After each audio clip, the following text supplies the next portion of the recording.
இந்த கன்னி சிப்பிப்பாறை அப்படிங்கிறது வந்து இன்றைக்கு உள்ள காலகட்டத்துக்கு ரெண்டுமே வந்து ஈக்குவலண்ட் தான், ரெண்டுமே ஒன்று தான், ரெண்டு பெரிய வித்தியாசம் இல்லை. நிறத்தை வச்சு மட்டும் தான் டிஃபரன்ஷியேட் பண்ணுறாங்க. நமக்கு மெயினாக பார்த்தீங்கன்னா நம்மளோட இருக்கிற ஆண்நாய்கள் பெண்ணைகள்லாம் பார்த்தீங்கன்னா மடிகாதாக இருக்கும். ஃபஸ்ட் இடத்துல ஃபோல்டிங் எஸ். ஏன் கரம்பு பிள்ளை அப்படின்னா முதுகில் மட்டும் கிரே ஷேட் அடிச்சு இருக்க மாதிரி கரம்பு பிள்ளை. அது பார்த்தீங்கன்னா வால்லையும் அதே மாதிரி எஃபெக்ட் இருக்கும், காதுலையும் அதே மாதிரி எஃபெக்ட் இருக்கும். ஜெர்மன் ஷெப்பர்ட் நாய்கள்லாம் பார்த்தீங்கன்னா நீங்கள் முடி நீளமாக இருக்குது அப்படிங்க. இது வந்து நீங்கள் தடை பார்த்தீங்கன்னா முடி இருக்கிறதே தெரியாது, அதான் ஒட்டுரோமம்னு சொல்லி சொல்கிறது. அது ஒன்று. இன்னொன்று பார்த்தீங்க அப்படின்னா குத்துக்காது நாய்கள், அதாவது காது வந்து மேலே பார்த்து இருக்கிற நாய்களுக்கு வந்து சர்டிஃபிகேட் தர மாட்டாங்க.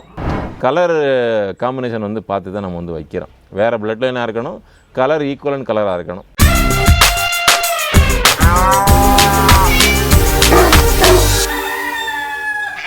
ஐக்கி பெட்ஸ் சேனல் நேயர்களுக்கு வணக்கம். நான் வந்து கார்த்திக் துரை. இப்போ நம்ம இருக்கிற இடம் பார்த்திங்க அப்படின்னா துரை ஃபார்ம்ஸ், துரை பண்ணையகம் இருக்கிற இடம் பார்த்திங்க அப்படின்னா ராஜபாளையம் தாலுகா கிருஷ்ணாபுரம் வில்லேஜ். இங்கே தான் வந்து நம்ம ஃபார்ம் வந்து ரன் பண்ணிகிட்டு இருக்கிறோம். நம்ம வந்து கன்னி அண்ட் சிப்பிப்பாறை இது ரெண்டு அந்த இனங்களை மட்டும் நம்ம ப்ரீட் பண்ணிவிட்டு நம்ம அதிலே மட்டும் வந்து உள்ள குட்டிகள், நல்ல தரமான குட்டிகள், ஷோ குவாலிட்டி குட்டிகளை மட்டும் நம்ம வந்து கொடுத்துட்ருக்குறோம்.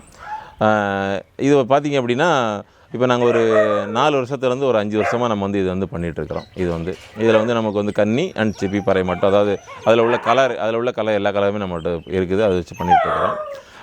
இப்போ இந்த பண்ணையை பொறுத்தவரை பார்த்திங்க அப்படின்னா இப்போ நானும் என்னோடய அண்ணன் 2 பேரும் சேர்ந்து தான் 3 பேரும் சேர்ந்து தான் நம்ம வந்து இது பார்ட்னர்ஷிப்பில் தான் ரன் பண்ணிகிட்ருக்கிறோம். இது வந்து ஆக்சுவலாக ஒரு வயல்வெளியில் ஒரு ஏக்கர் மட்டும் நம்ம தனியாக ஃபென்ஸ் பண்ணி அதில் உள்ள ஃபெசிலிட்டிஸ் வந்து இதுக்காக யூஸ் பண்ணிகிட்ருக்கிறோம். இப்போ நம்மகிட்ட வந்து பார்த்திங்க அப்படின்னா ஒரு நியர்லி ஒரு 80லேருந்து ஒரு 100 வரைக்கும் ப்ரீடிங் பண்ணுற அளவுக்குள்ள நாய்கள் இருக்குது. இன்னும் குட்டிகள் வந்து ஒரு 10-15 குட்டிகள் வளர்த்துட்ருக்குறோம். எல்லாமே பார்த்திங்கன்னா இதில் 90% வந்து நம்மகிட்ட பிறந்த குட்டிகள், ஆரம்பத்தில் நம்மகிட்ட விற்காமல் போன குட்டிகள் எல்லாமே வளர்த்த பெண் குட்டிகள் தான் நிறையா இருக்குது. அதே மாதிரி பார்த்திங்கன்னா ஆண் நாய்களை பார்த்திங்க அப்படின்னா பொறுத்தளவில் ஒரு பிள்ளை, அதாவது சிப்பிப்பாறை எடுத்திங்கன்னா அதில் ஒரு 4 லைனேஜ் வச்சுருக்கிறோம். கன்னி பார்த்திங்கன்னா அதில் ஒரு 4 லைனேஜ் இருக்குது. அதே மாதிரி பார்த்திங்கன்னா இப்போ புதுசாக வந்து இந்த கரும்பு ரொம்ப கிரேஸாக இருக்கிறனால இப்போ அதுலேயுமே நம்மகிட்ட வந்து பார்த்திங்கன்னா ஒரு 2 லைனேஜை வந்து நம்ம வந்து பண்ணிகிட்ருக்கிறோம்.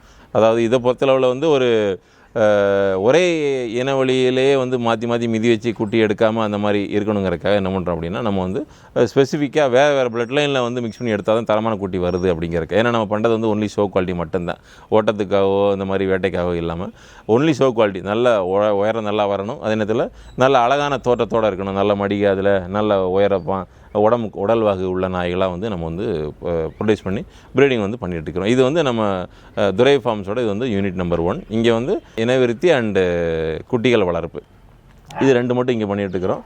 யூனிட் நம்பர் 2ல் முன்னாடி சொன்ன மாதிரி நம்ம வந்து அங்கே வந்து தாய் நாய்களை மட்டும் காப்பகமாக வச்சு நடத்திட்டு இருக்கிறோம்.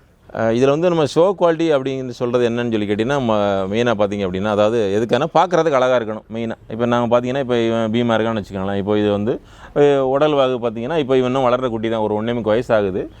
இப்போ பார்த்திங்கன்னா இவனுக்கு பார்த்திங்கன்னா தலை எப்படி இருக்குது, அதே மாதிரி அதோட காது பாருங்கள் நல்லா மடியாது. அடுத்து வந்து பார்த்திங்கன்னா முடி பார்த்திங்கன்னா நல்லா ஒட்டுறோம், அதாவது ரொம்ப முடிப்பத்தா இல்லாமல். மற்ற நாய்கள் இப்போ கோம்பைக்கோ இல்லை மற்ற அந்த ஜெர்மன் ஷெப்பர்ட் நாய்கள்லாம் பார்த்திங்கன்னா நீங்கள் முடி நீளமாக இருக்குது அப்படிங்க. இது வந்து நீங்கள் தடை பார்த்திங்கன்னா முடி இருக்கிறதே தெரியாது, அதான் ஒட்டுரோமம்னு சொல்லி சொல்கிறது. அது ஒன்று. அடுத்து பார்த்திங்கன்னா நெஞ்சிறக்கம், இந்த வரைங்க கீழே எந்த அளவுக்கு வந்து அதோட செஸ்ட்டு வந்து எந்த அளவுக்கு கீழே இறங்கியிருக்கு அப்படிங்கிறது. அடுத்து வந்து பார்த்திங்கன்னா எலும்பு கணம், இது காலோட எலும்பு எப்படி இருக்குது, அதோட பாதம், அதோடைய சிங்கம் கால் வச்சா எப்படி இருக்கும், அந்த மாதிரி உள்ள ஒரு அமைப்பு. அது போக பார்த்திங்க அப்படின்னா பின்னாடி உள்ள ஆங்கிலேஷன் அப்படின்னா அந்த பின்னங்கால் வந்து நேர கீழே இல்லாமல் அங்கே ஒரு ஆங்கிள் இருக்குது. அப்போ அது வந்து ஒரு ஆங்கிலேஷன். இதுக்கு மேலே பார்த்திங்க அப்படின்னா அதோட வால் அமைப்பு, நல்லா நீளமாகவும் இருக்கணும், நல்ல சாட்டை மாதிரி, அந்த மாதிரி நல்லா ஒரு நல்லா முடிச்சா இருக்குன்னு சொல்லி சொல்லுவாங்க அப்படிங்கிறப்ப. ஸோ இந்த மாதிரி ஒவ்வொரு விஷயத்தையும் நம்ம வந்து பார்த்து பண்ணுறோம். இது வந்து பார்த்திங்க அப்படின்னா ஆக்சுவலாக இவன் இன்னும் முழு வளர்ச்சி அலைஞ்சு முடிக்கலை, அதனால் இன்னும் கொஞ்சம் உடம்பு போடலை. பட் உடம்பு போட்டுச்சுன்னா இன்னும் வந்து இதோட உயரம் வந்து இன்னொரு அரை இன்ச்சு 1 இன்ச்சு அளவுக்கு கூடிடும். ஏன்னா சைஸ் வர்றப்போ உடம்பு நல்லா ஃபுல் இதாக வர முறுக்கு, அதாவது இளமை முறுக்கேற்ற ஏறுறப்ப இது வந்து இன்னும் கொஞ்சம் இது பெருசாக வர்றதுக்கு நிறைய வாய்ப்பு இருக்குது. அப்படிங்கிறப்ப நமக்கு மெயினாக பார்த்தீங்கன்னா நம்மளோட இருக்கிற ஆண் நாய்கள் பெண்ணைகள்லாம் பார்த்திங்கன்னா மடிகாதாக இருக்கும். ஃபஸ்ட் இடத்துல ஃபோல்டிங் எஸ். ஏன்னு கேட்டிங்க அப்படின்னா இப்போ KCI சர்டிஃபிகேட் நம்ம அப்ளை பண்ண போகிறோம் அப்படின்னா அந்த டைமில் அவங்க வந்து ஈஸியாக பார்க்குறது வந்து பார்த்திங்கன்னா முதல்ல மடிகாது குட்டிகள் நல்ல ப்ளஸ் பாயிண்ட் அது ஒன்று எடுக்கிறதுக்குள்ளது. இன்னொன்று பார்த்திங்க அப்படின்னா குத்துக்காது நாய்கள், அதாவது காது வந்து மேலே பார்த்து இருக்கிற நாய்களுக்கு வந்து சர்டிஃபிகேட் தர மாட்டாங்க. ஸோ நம்மகிட்ட உள்ள நாய்கள் வந்து அந்த எந்த நாயுமே பார்த்திங்கன்னா குத்துக்காத வராது. ஏன்னு கேட்டிங்கன்னா நம்ம தாய் தப்பை வந்து எல்லாமே வந்து மடியாத நாய்களே பார்த்து நம்ம வந்து செலக்ட் பண்ணி நம்ம பண்ணுறனால இதை பொறுத்தளவு பார்த்திங்க அப்படின்னா தாய் தப்பை வந்து ஷோ குவாலிட்டி இருந்தால் தான் வந்து அதில் உள்ள குட்டிகள் வந்து ஷோ குவாலிட்டியாக இருக்கும். அப்படிங்கிறப்ப நம்ம மெயினாக வந்து கான்சன்ட்ரேட் பண்ணுறது வந்து வீட்டில் வளர்க்குறவங்க எல்லாருமே வந்து ஒரு நாய் பார்த்தா அழகாக இருக்கணும், எல்லாத்துக்கும் பிடிக்கிற மாதிரி இருக்கணும் அப்படிங்கிற ஒரு காரணத்தை பண்ணி முன்னிலைப்படுத்தி நம்ம செய்கிறனால. ஏன்னா பிரீடர்களையோ இல்லை நம்ம வேறு வேட்டைக்காரங்களையோ நம்ம வந்து முன்னிலைப்படுத்தி செய்யலை. ஏன்னா வேட்டைக்காரங்க இன்றைக்கி உள்ள காலகட்டத்தில் அழிஞ்சு அதை வேட்டையை அலௌடு இல்லைங்கிற ஒரு பட்சத்துக்கு. ஆனால் நாய் வளர்க்குறது வீட்டில் இருக்கிற எல்லோரும் வளர்க்குறாங்க. அப்படிங்கிறப்போ நம்ம வீட்டில் உள்ள நாய் வளர்க்குறவங்கள தான் நம்ம வந்து முன்னிலைப்படுத்தி நம்ம வந்து இந்த ப்ரீடிங் வந்து நம்ம வந்து பண்ணிகிட்ருக்கோம். அப்படிங்கிறப்ப வீட்டில் வளர்க்குற நாய்கள் எல்லா நாய்களும் நம்ம நாய்களாக இருக்கணும், மீன்ஸ் நம்மினா நாய்களாக இருக்கணும், கன்னி சிப்பி பாறை வனங்களாக இருக்கணும். அப்படிங்கிறது ஏன்னா சைஸுன்னு சொல்லி போகிறப்போ உங்களுக்கு வந்து இந்த கன்னி சிப்பி பாறையில் மட்டும்தான் நல்ல ஸ்ட்ரக்சர், நல்ல சைஸு, அதே நேரத்தில் பார்க்குறதுக்கு நல்ல யாருக்குனாலும் பிடிக்கிற மாதிரி இருக்கிறனால நம்ம அந்த ஒரு ப்ரீடு மட்டும் நம்ம வந்து ஷோ குவாலிட்டி மட்டும் பண்ணிகிட்டு இருக்கிறோம் சார். இந்த சிப்பி பாறை இனங்களில் பார்த்திங்க அப்படின்னா வந்து கலர் வந்து பார்த்திங்க அப்படின்னா நிறங்களை பொறுத்தளவில் மெயினாக வந்து பிள்ளைன்னு சொல்லுவோம். பிள்ளை அப்படின்னா இப்போ இவன் வந்து கரம்பு பிள்ளை, இதிலே கொஞ்சம் லைட் கலர் மாதிரி ஏரியா தெரியல, இந்த கலர் வந்து பிஸ்கட் கலர்னு சொல்லி கேட்பாங்க. ஆக்சுவலாக அது வந்து பிள்ளை நிறம், அது பிள்ளை நிறம் முதல்ல. அது நிறையா ஈஸியாக எல்லாத்துக்கும் பிடிக்கிற கலர் ஆக்சுவலி, நல்லா கொஞ்சம் பிரைட்டாக இருக்கும். ரெண்டாவது பார்த்திங்கன்னா கரம்பு பிள்ளை அப்படின்னா முதுகில் மட்டும் கிரே ஷேடு அடிச்சு இருக்க மாதிரி கரம்பு பிள்ளை. அது பார்த்திங்கன்னா வால்லையும் அதே மாதிரி எஃபெக்ட் இருக்கும், காதுலையும் அதே மாதிரி எஃபெக்ட் இருக்கும். இது வந்து கரம்பு பிள்ளைன்னு சொல்லி சொல்கிறது. அடுத்து வந்து கரம்பு அப்படின்னாலும் ஃபுல் அண்ட் ஃபுல் உடம்பு ஃபுல்லாகவே டார்க்காக கிரே மாதிரி இருக்கும். பட் அந்த லைனேஜில் வந்து நமக்கு வந்து உயரம் கூட வந்து இது வரைக்கும் நம்ம குட்டிகள் நம்ம எடுக்கலை. ஏன்னா நம்ம நாய்கள் வச்சுருக்கிறோம், பட் அதில் உள்ள குட்டிகள் வந்து அந்தளவுக்கு உயரமாக இது வரைக்கும் வரல. ஒரு 27-28 வரைக்கும் வருது. அதுக்கு மேலே 35-31 இன்ச்செலாம் நமக்கு இது வரைக்கும் ஃபுல் கரம்பையில் கருமுஞ்சியில் எங்கேயும் நம்ம இது வரைக்கும் பார்க்கல. அது ஒன்று. அடுத்து பார்த்திங்க அப்படின்னா சந்தன பிள்ளை, அதாவது பிள்ளைக்கும் அடுத்து இன்னும் கொஞ்சம் லைட் கலராக போச்சுன்னா சந்தன பிள்ளை வரும். அதுக்கும் அடுத்து இன்னும் கொஞ்சம் ஃபுல்லாக ஒயிட் அதாவது வெள்ளை கலராகவே வந்துடும். அது வந்து மயிலப்பிள்ளை. இப்போ நீங்கள் பின்னாடி ஒரு விளாண்டுட்டு இருக்க பார்த்தீங்களா, அது வந்து பார்த்திங்கன்னா மயிலப்பிள்ளை தான். சரிண்ணா. இது வந்து மெயினாக இந்த சிப்பி பாறைக்குள்ளே நார்மலாக டிஃபால்ட் கலர்ஸ் இது எல்லாமே. இது போக கரம்ப பிள்ளையில் கருமூஞ்சி, அடுத்து பிள்ளையில் கருமூஞ்சி, அடுத்து கருமூஞ்சி. அதில் வந்து ஒரு இந்த கருமூஞ்சியில் இத்தனை கலர் வரும். ஆக்சுவலாக மயிலப்பிள்ளையில் இது வரைக்கும் நான் எங்கேயும் கருமூஞ்சி பார்த்ததில்லை. ஆனால் பிள்ளை கருமூஞ்சி இருக்குது, கரம்ப பிள்ளை கருமூஞ்சி இருக்குது, கருமூஞ்சி, இப்படி மூணுங்கிறப்ப இந்த மூணில் தான் நமக்கு வந்து இப்போ இவன் வந்து கரம்ப பிள்ளையில் கருமூஞ்சி, நம்ம கரம்பிள்ளை கருமூஞ்சியில் இப்போ இவன் 35 வயதாக இருக்கான், 1.25 வயசு ஆகுது. பட் இது ஃபுல் கரம்பையில் இவ்வளோ உயரத்துக்கு நாய் வந்து இன்றைக்கி வரைக்கும் நம்ம பார்க்கல, எங்கேயுமே அந்த அளவுக்குள்ள நாய் பார்க்கல. ஏன்னா அந்த அளவுக்கு சைஸ் வந்து அதில் வந்து ரொம்ப இது வரைக்கும் யாரும் எடுக்கலை. நாங்கள் ட்ரை பண்ணிட்டு தான் இருக்கோம். இன்னும் வேறு அதாவது கரம்பை இல்லாத லைனில் இருந்து நாங்கள் கரம்பு எடுக்க முயற்சி பண்ணிட்டு தான் இருக்கோம். நிறைய குட்டி நீங்களும் வீடியோவில் பார்த்துருப்பீங்க, ஏற்கனவே உள்ள வீடியோவில் அந்த மாதிரி பண்ணிட்டு தான் இருக்கிறோம். சரி தானே. அப்படிங்கிறப்ப இதுகளை பொறுத்தளவில் இந்த கலர் தான்.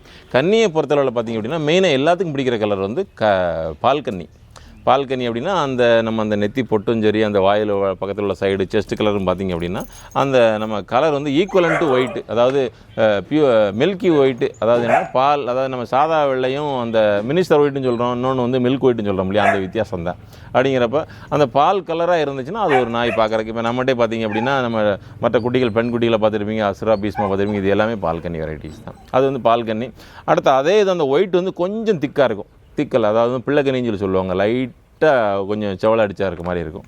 நல்ல டார்க்காக இருந்துச்சு அப்படின்னா கலர் வந்து அது வந்து செங்கண்ணி சொல்லிடுவாங்க. செங்கண்ணி வந்து நம்மகிட்ட ஒரு நாய் இருக்குது, பட் அவன் ப்ரீடு பண்ணலை. ஆக்சுவலாக சும்மா தான் இருக்கான். சிவப்பான ஒரு நாய் இருக்குது, அது வந்து செங்கண்ணி. அதில் வந்து நம்ம வந்து ப்ரீடு எடுக்கலை. மெயினாக இந்த 3 தான். கருங்கண்ணிமாங்க. கருங்கண்ணிங்கிறது என்னென்னு நம்மகிட்ட வந்து பிளாக்கு, அதாவது என்ன சொல்கிறது, மூஞ்சில் வந்து பிளாக் டாமினன்ட் அதிகமாக இருக்கும். உடம்புல அந்த பால் கலர் வரது காலத்தில் பால் வரத்தான் செய்யும். அப்படிங்கிறப்போ கருங்கண்ணி. ஒரு சிலர் ஃபுல் டார்க் இருக்குன்றாங்க, பட் ஃபுல் டார்க் நம்ம நாய் வந்து நம்ம இனவழியில் நான் இது வரைக்கும் நம்ம பார்த்ததில்லை, நம்மகிட்ட வந்ததில்லை. பட் ஆனால் கருப்பு டாமினன்ட் அதிகமாக உள்ளது. கன்னியிலையுமே வந்து மாஸ்க் இருக்கிற மாதிரி நாய் வந்து இந்த கருப்பான ஒரு நாய் இருக்குது. அந்த நாய் பார்த்திங்கன்னா மூஞ்சில் ஃபுல்லாகவே கருப்பாக தான் இருக்கும், ஆனால் பொட்டு இருக்கும், மூஞ்சி ஃபுல்லாக கருப்பாக இருக்கும், மார்க்கிங் இறங்கி இருக்காது. பட் அதுலேருந்து கருமூஞ்சி குட்டி விழுது ஆக்சுவலாக. ஆமாம். அப்படிங்கிறப்ப அதில் இந்த மெயினாக இந்த கன்னியை பொறுத்தளவில் இந்த 3 கலரு. இந்த கன்னி சிப்பி பாறை அப்படிங்கிறது வந்து இன்றைக்கு உள்ள காலகட்டத்துக்கு ரெண்டுமே வந்து ஈக்குவலண்ட் தான், ரெண்டுமே ஒன்று தான், ரெண்டுமே பெரிய வித்தியாசம் இல்லை. நிறத்தை வச்சு மட்டும் தான் டிஃப்ரென்ஷியேட் பண்ணுறாங்க. மற்றபடிக்கு ஏன்னு கேட்டிங்கன்னா நிறைய பேர் வந்து கன்னி சிப்பி பாறையில் மிதி வைக்கிறாங்க அந்த கலரில், அதே மாதிரி சிப்பி பாறை நாய்களை கண்ணியில் மிதி வைக்கல செய்கிறாங்க. 2 குட்டியுமே போடத்தான் செய்யுது.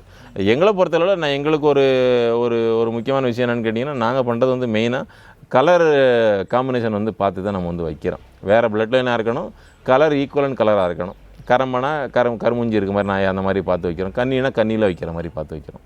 அதுக்கு தகுந்த மாதிரி நம்மகிட்ட ஆண் நாய்களும் வந்துட்டு நம்மகிட்ட ஒரு 10-12 நாய் இருக்குது. அப்படிங்கிறப்போ அப்போ அதுகளே ஒரே கலராக கொண்டு, ஏன்னா காம்பினேஷன் நல்லா இருந்தால் தான் குட்டிகளோட அதுவும் நல்லா வரும் ஆக்சுவலாக. அந்த மாதிரி நாங்கள் வந்து பண்ணிகிட்ருக்கோம்.